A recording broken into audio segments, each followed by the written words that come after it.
ಚಿತ್ರಹಿಂಸೆಯ ಚಕ್ರವರ್ತಿ ದರ್ಶನ್ ಜೈಲು ಜೀವನದ ಹೊಸ ಅಧ್ಯಾಯ ಇವತ್ತಿನಿಂದ ಆರಂಭ ಆಗಿದೆ. ಬಳ್ಳಾರಿ ಜೈಲಿಗೆ ದರ್ಶನ್ ಅವರನ್ನು ಇವತ್ತು ಶಿಫ್ಟ್ ಮಾಡಲಾಗಿದೆ. ಮೊದಲ ದಿನ ಯಾರೊಂದಿಗೂ ಕೂಡ ಮಾತಿಲ್ಲ, ಕಥೆ ಇಲ್ಲ, ಏಕಾಂಗಿಯಾಗಿದ್ದಾರಂತೆ ದಾಸ. ಸೆಲ್ ಸೇರಿದ ಬಳಿಕ ಗಾಢ ನಿದ್ರೆಗೆ ಜಾರಿದ್ದಾರೆ ಭೂಪತಿ. ಬೆಂಗಳೂರಿನಿಂದ ಪ್ರಯಾಣ ಬೆಳೆಸಿದ ಬಳಿಕ ಬಳ್ಳಾರಿಯ ಸೆಂಟ್ರಲ್ ಜೈಲಿನಲ್ಲಿ ದರ್ಶನ್ ಇದ್ದಾರೆ. ದರ್ಶನ್ ಬ್ಯಾರಕ್ನ ಬಳಿ ಯಾರೂ ಕೂಡ ಸುಳಿಯದಂತೆ ಕಟ್ಟೆಚ್ಚರವನ್ನು ವಹಿಸಲಾಗಿದೆ. ಬೆಂಗಳೂರಿನ ಪರಪ್ಪನ ಅಗ್ರಹಾರದ ಜೈಲಿನಲ್ಲಾದಂತಹ ಎಡವಟ್ಟು, ಅಜಾಗರೂಕತೆ ಬಳ್ಳಾರಿಯಲ್ಲಾಗಬಾರದು ಅನ್ನುವಂತಹ ನಿಟ್ಟಿನಲ್ಲಿ ಹೈ ಸೆಕ್ಯೂರಿಟಿಯನ್ನು ಅರೇಂಜ್ ಮಾಡಲಾಗಿದೆ. ಒಂದಿಷ್ಟು ಕ್ರಮಗಳನ್ನು ತೆಗೆದುಕೊಳ್ಳಲಾಗಿದೆ. ಅದರ ಪರಿಣಾಮ ಬಳ್ಳಾರಿಯ ಸೆಂಟ್ರಲ್ ಜೈಲಿನಲ್ಲಿ ಈಗ ದರ್ಶನ್ ಏಕಾಂಗಿಯಾಗಿದ್ದಾರೆ, ಒಂಟಿಯಾಗಿದ್ದಾರೆ. ದರ್ಶನ್ ಬ್ಯಾರಕ್ನ ಬಳಿ ಯಾವ ಕೈದಿಗೂ ಕೂಡ ಅವಕಾಶ ಇಲ್ಲ. ಯಾರಿಗೂ ಕೂಡ ಅಲ್ಲಿ ನುಸುಳೋದಕ್ಕೆ, ಓಡಾಡೋದಕ್ಕೆ ಅವಕಾಶವನ್ನು ಕೊಡ್ತಾ ಇಲ್ಲ ಸಿಬ್ಬಂದಿಗಳು ಅನ್ನೋದು ಗೊತ್ತಾಗ್ತಾ ಇದೆ. ಈಗ ದರ್ಶನ್ ಸ್ಥಿತಿ ಹೆಂಗಾಗಿದೆ ಅಂದರೆ ಬಾಣಲಿಯಿಂದ ಬಿದ್ದು ಬೆಂಕಿ ಬಿದ್ದಂಗೆ ಆಗಿದೆ. ಬೆಂಗಳೂರಿನಲ್ಲಿ ಆರಾಮಾಗಿ ಬೇಕಾದ ಮಾಡಿಕೊಂಡು ಸೆಂಟ್ರಲ್ ಜೈಲನ್ನೇ ಗೆಸ್ಟ್ ಹೌಸ್ ಮಾಡಿಕೊಂಡು ಪಾರ್ಟಿ ಮಾಡಿಕೊಂಡು ಆರಾಮಾಗಿದ್ದರು. ಫೋಟೋ ವೈರಲ್ ಮಾಡಿದ್ದು ಪಬ್ಲಿಕ್ ಟಿವಿ, ವಿಡಿಯೋ ವೈರಲ್ ಮಾಡಿದ್ದು. ದೊಡ್ಡ ಮಟ್ಟದ ಸಂಚಲನ ಉಂಟಾಯಿತು. ಈಗ ಬಳ್ಳಾರಿ ಜೈಲಿಗೆ ಶಿಫ್ಟ್ ಆಗುವಂತಾಗಿದೆ. ಮತ್ತಷ್ಟು ಡೀಟೇಲ್ಸನ್ನು ಕೊಡ್ತಾರೆ ಅಂಬರೀಷ್. ಬಳ್ಳಾರಿ ಸೆಂಟ್ರಲ್ ಜೈಲಿನಿಂದ ನೇರ ಸಂಪರ್ಕಕ್ಕೆ ಸಿಕ್ಕಿದ್ದಾರೆ. ಅಂಬರೀಷ್, ಹೆಂಗಿದೆ ದರ್ಶನ್ ಸ್ಥಿತಿ? ಬೆಳಗ್ಗೆ ಅಷ್ಟೇ ಬೆಂಗಳೂರಿನಿಂದ ಕರ್ಕೊಂಡ್ಬಂದು ಬಳ್ಳಾರಿ ಜೈಲಿಗೆ ಬಿಟ್ಟಿದ್ದಾರೆ. ಹೇಗಿದ್ದಾರಂತೆ ದಾಸ? ಏನೆಲ್ಲ ಡೀಟೇಲ್ಸ್ ಸಿಗ್ತಾ ಇದೆ ಅಂತ? ಪ್ರೇಮ್ ಕುಮಾರ್, ಬೆಳಗ್ಗೆ 10 ಗಂಟೆ ಸುಮಾರಿಗೆ ಆರೋಪಿ ನಟ ದರ್ಶನ್ ಅವರನ್ನ ಬಳ್ಳಾರಿಯ ಸೆಂಟ್ರಲ್ ಜೈಲಿಗೆ ಶಿಫ್ಟ್ ಮಾಡಲಾಯಿತು. ಆದರೆ ಇಲ್ಲಿ ಒಂದಿಷ್ಟು ಏನು ಜೈಲಿನ ಪ್ರೊಸೀಜರ್ಗಳಿರುತ್ತೆ ಅವೆಲ್ಲವನ್ನು ಕೂಡ ಮಾಡ್ಕೊಂಡ್ರೆ, ಅಂದರೆ ಪ್ರಮುಖವಾಗಿ ಆರೋಗ್ಯ ತಪಾಸಣೆಯನ್ನು ಮಾಡಿದ್ರು. ಅದರಲ್ಲಿ BP ಮತ್ತು ಶುಗರ್ ಲೆವೆಲನ್ನು ಟೆಸ್ಟ್ ಮಾಡಿದ ನಂತರದಲ್ಲಿ ಭದ್ರತೆ ಸಂಬಂಧಪಟ್ಟಂತೆ ಎಲ್ಲ ರೀತಿಯ ಪ್ರೊಸೀಜರ್ಗಳಿರುತ್ತೆ ಅದೆಲ್ಲವನ್ನು ಮುಗಿಸ್ಕೊಂಡು ತದನಂತರದಲ್ಲಿ ಹೈ ಸೆಕ್ಯೂರಿಟಿ ಸೆಲ್ 15ನೇ ಕೋಣೆನಿತ್ತು. ಅದರಲ್ಲಿ ಈಗ ಸದ್ಯಕ್ಕೆ ಆರೋಪಿ ದರ್ಶನ್ ಅವರನ್ನ ಬಂಧಿಸಿಡಲಾಗಿದೆ. ನನಗೆ ಇದೇ ಸೆಂಟ್ರಲ್ ಜೈಲಿನ ಮುಂಭಾಗದಲ್ಲಿ ಇದ್ದೀನಿ. ಅಂದ್ರೆ ಆರೋಪಿ ದರ್ಶನ್ ಅವರನ್ನ ಸೆಂಟ್ರಲ್ ಜೈಲಿಗೆ ಕರೆದುಕೊಂಡು ಬರ್ತಾ ಇದ್ದಂತ ಭಾಗವಾಗಿ ಬೆಳಗ್ಗೆಯಿಂದ 11 ಗಂಟೆ ಸುಮಾರುವರೆಗೂ ಸಹಿತ ಎರಡೂ ಬದಿಯ ರಸ್ತೆಗಳಲ್ಲಿ ಬ್ಯಾರಿಕೇಡ್ಗಳನ್ನು ಹಾಕಿ ಸಾರ್ವಜನಿಕರಿಗೆ ಸಂಪೂರ್ಣವಾಗಿ ನಿಷೇಧವನ್ನು ಹೇರಲಾಗಿತ್ತು. ಅದ್ರ ಜೊತೆಗೆ ಒಳಗಡೆ ಇರ್ತಕ್ಕಂಥ ಕೈದಿಗಳ ಸಂಬಂಧಿಕರು ಯಾರೂ ಸಹಿತ ಜೈಲ ಮುಂಭಾಗದಲ್ಲಿ ಬರಲಿಕ್ಕೆ ಬಿಟ್ಟಿರಲಿಲ್ಲ. ಆದರೆ ಇದೀಗ ಎಲ್ಲವೂ ಕೂಡ ಸಹಜ ಸ್ಥಿತಿ ಅಂತ ಬಂದಿದೆ. ಹೀಗಾಗಿ ಒಳಗಡೆ ಇರ್ತಕ್ಕಂಥ ಕೈದಿಗಳನ್ನ ಸಂದರ್ಶನ ಅಂದ್ರೆ ಭೇಟಿ ಆಗ್ಲಿಕ್ಕೂ ಕೂಡ ಅವ್ರ ಕುಟುಂಬಸ್ಥರಿಗೆ ಅವಕಾಶವನ್ನು ಮಾಡಿಕೊಡಲಾಗಿದೆ. ಅದರ ಭಾಗವಾಗಿ ಈಗಾಗಲೇ ಸಾಕಷ್ಟು ಜನ ಅಂದ್ರೆ ಏನು ಕೈದಿಗಳಿದ್ರೆ ಅವರ ಸಂಬಂಧಿಕರು ಸಹಿತ ಈಗ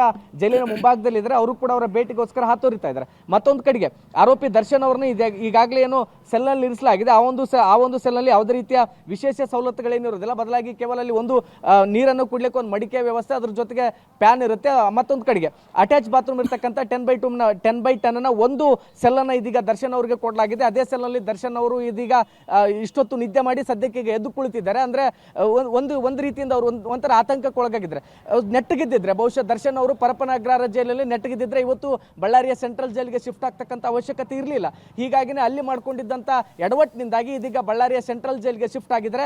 ಬಳ್ಳಾರಿ ಸೆಂಟ್ರಲ್ ಜೈಲ್ ಅಂದ್ರೆ ಇದು ಅತಿ ಕಟು ಮತ್ತು ಕಠಿಣ ಜೈಲುಗಳಲ್ಲಿ ಒಂದಾಗಿರುವಂಥದ್ದು. ಅಂಡಮಾನ್ ನಿಕೋಬಾರ್ ಜೈಲಿನ ನಂತರದಲ್ಲಿ ಆ ಒಂದು ಖ್ಯಾತಿ, ಪ್ರಖ್ಯಾತಿ, ಕುಖ್ಯಾತಿ ಅಂದ್ರೆ ಎಲ್ಲವನ್ನೂ ಪಡೆದಿರುವಂಥ ಬಳ್ಳಾರಿಯ ಸೆಂಟ್ರಲ್ ಜೈಲಿಗೆ ಇದೀಗ ದಾಸ ಅಂದ್ರೆ ದರ್ಶನ್ ಅವರನ್ನ ಶಿಫ್ಟ್ ಮಾಡಿದರೆ ಈಗ ಒಳಗಡೆ ಸಹಿತ ಏಕಾಂಗಿ ಆಗಿದ್ದಾರೆ. ಯಾಕಂದ್ರೆ ಅವರ ಕೋಣೆ ಅಕ್ಕಪಕ್ಕದಲ್ಲಿ ಯಾರು ಕೂಡ ಸುಳಿಲಿಕ್ಕೆ ಸಾಧ್ಯ ಇಲ್ಲ. ಯಾಕಂದ್ರೆ ಏನು ಹೈ ಸೆಕ್ಯೂರಿಟಿ ಸೆಲ್ ಏನಿದೆ ಅಲ್ಲಿ ಕೇವಲ 3 ಸಿಬ್ಬಂದಿಗಳನ್ನ ಅಂದ್ರೆ 2 ಜೈಲು ಸಿಬ್ಬಂದಿಗಳ ಮತ್ತೊಬ್ಬರು ASI ನಿಯೋಜನೆ ಮಾಡಲಾಗಿದೆ. ಅವರಿಗೆ ಬಾಡಿ ಕ್ಯಾಮ್ರಾವನ್ನು ಸಹಿತ ಫಿಕ್ಸ್ ಮಾಡಲಾಗಿದೆ. ಅಲ್ಲಿ CC ಕ್ಯಾಮ್ರಾಗಳ ಕಣ್ಗಾವಲ್ ಇರೋದ್ರಿಂದ ಯಾರು ಕೂಡ ಅವರ ಅಕ್ಕಪಕ್ಕ ಸುಳಿಲಿಕ್ಕೂ ಕೂಡ ಸಾಧ್ಯ ಇಲ್ಲ. ಯಾಕಂದ್ರೆ ಬಳ್ಳಾರಿಯ ಸೆಂಟ್ರಲ್ ಜೈಲಲ್ಲಿ ಈಗಾಗಲೇ 385 ಕೈದಿಗಳೇನಿದ್ರೆ ಅವರ ಸಂಪರ್ಕಕ್ಕೂ ಕೂಡ ಸಾಧ್ಯ ಇಲ್ಲ. ಯಾಕಂದ್ರೆ ಅವರು ಬೇರೆ ಬ್ಯಾರಕ್ಗಳಲ್ಲಿ ಇರ್ತಾರೆ. ಮತ್ತೊಂದು ಕಡೆಗೆ ಏನು ಈಗ 30 ಹೈ ಸೆಕ್ಯೂರಿಟಿ ಸೆಲ್ಗಳಿದೆ, ಇವು ಕೂಡ ಪ್ರತ್ಯೇಕವಾಗಿರೋದ್ರಿಂದ ಅಲ್ಲಿ ಈಗಾಗಲೇ ಬೆಂಗಳೂರು, ಮೈಸೂರು ಮತ್ತು ಶಿವಮೊಗ್ಗ ಭಾಗದ 11 ಕೈದಿಗಳನ್ನು ಈಗಾಗಲೇ ಇರಿಸಲಾಗಿದೆ. ಅಂದ್ರೆ 12ನೇ ಕೈದಿಯಾಗಿ ಆರೋಪಿ ದರ್ಶನ್ ಅವರನ್ನ ಈಗ 15ನೇ ನಂಬರ್ನ ಸೆಲ್ನಲ್ಲಿ ಇರಿಸಲಾಗಿದೆ. ಹೀಗಾಗಿ ಯಾರ ಸಂಪರ್ಕಕ್ಕೂ ಕೂಡ ಸಿಗ್ಲಿಕ್ಕೆ ಸಾಧ್ಯವಿಲ್ಲ. ಏಕಾಂಗಿಯಾಗಿ ಇದೀಗ ದರ್ಶನ್ ಅವರು ಸೆಲ್ನ ಒಳಗಡೆನೆ ಇದ್ದಾರೆ. ಓಕೆ ಅಮರೇಶ್, ಹಾಗೆ ಸಂಪರ್ಕದಲ್ಲಿರಿ. ಮತ್ತಷ್ಟು ಡೀಟೇಲ್ಸ್ ಅನ್ನು ನಿಮ್ಮಿಂದ ಪಡೀತಾ ಹೋಗ್ತೀನಿ. ಇದೇ ವಿಚಾರಕ್ಕೆ ಸಂಬಂಧಪಟ್ಟಂತೆ ಮತ್ತಷ್ಟು ಅಪ್ಡೇಟ್ಸ್ ಕೂಡ ಲಭ್ಯವಾಗ್ತಾ ಇದೆ. ಪರಪ್ಪನ ಅಗ್ರಹಾರದ ಜೈಲಾಧಿಕಾರಿಗಳಿಗೆ ಬುದ್ಧಿ ಬಂದಿಲ್ವಾ ಇನ್ನು ಅಂತೇಳಿ ದರ್ಶನ್ ಅನ್ನ ಕೈ ಕುಲುಕಿದ ಜೈಲು ಅಧಿಕಾರಿ ಬಳ್ಳಾರಿ ಜೈಲಿಗೆ ಬಿಡುವಂತಹ ಸಂದರ್ಭದಲ್ಲಿ ಆತ್ಮೀಯತೆಯನ್ನು ತೋರಿಸಿಕೊಂಡಿದ್ದಾರೆ ಜೈಲಾಧಿಕಾರಿಗಳು. ಬೆಂಗಳೂರು ಜೈಲಾಧಿಕಾರಿಯಿಂದ ಆತ್ಮೀಯತೆಯ ತೋರಿಕೆ, ವ್ಯಾಪಕ ಖಂಡನೆಗೆ ಈ ನಡೆ ಗ್ರಾಸವಾಗ್ತಾ ಇದೆ. ಕೈ ಕುಲುಕಿ ಟಾಟಾ ಬಾಯ್ ಬಾಯ್ ಹೇಳ್ಬಿಟ್ಟಿದ್ದಾರೆ. 12 ಅಧಿಕಾರಿಗಳ ಸಸ್ಪೆಂಡ್ ಆದರೂ ಕೂಡ ಇನ್ನೂ ಬುದ್ಧಿ ಬಂದಂತೆ ಕಾಣಿಸ್ತಾ ಇಲ್ಲ.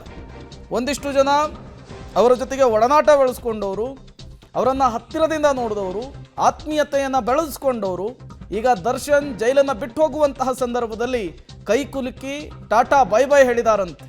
ಇದು ನಿಜಕ್ಕೂ ಕೂಡ ಆಕ್ರೋಶಕ್ಕೆ ಕಾರಣವಾಗ್ತಾ ಇದೆ. ಜೈಲಿನ ಪರಿಸ್ಥಿತಿಯನ್ನು ಮತ್ತೊಮ್ಮೆ ಪ್ರಶ್ನೆ ಮಾಡುವಂಥ ರೀತಿಯಲ್ಲಿ ಮಾಡ್ತಾ ಇದೆ. ಸಾಮಾನ್ಯ ಕೈದಿಗೂ ಹೀಗೆ ನಾವು ಟ್ರೀಟ್ ಮಾಡ್ತಾರೆ ಇವರು ಅನ್ನುವಂತಹ ಪ್ರಶ್ನೆ. ಈಗಾಗಲೇ ದರ್ಶನ್ಗೆ ರಾಜಾತಿಥ್ಯ ಕೊಟ್ಟಂತಹ ವಿಚಾರಕ್ಕೆ 12 ಅಧಿಕಾರಿಗಳನ್ನು ಸಸ್ಪೆಂಡ್ ಮಾಡಲಾಗಿದೆ.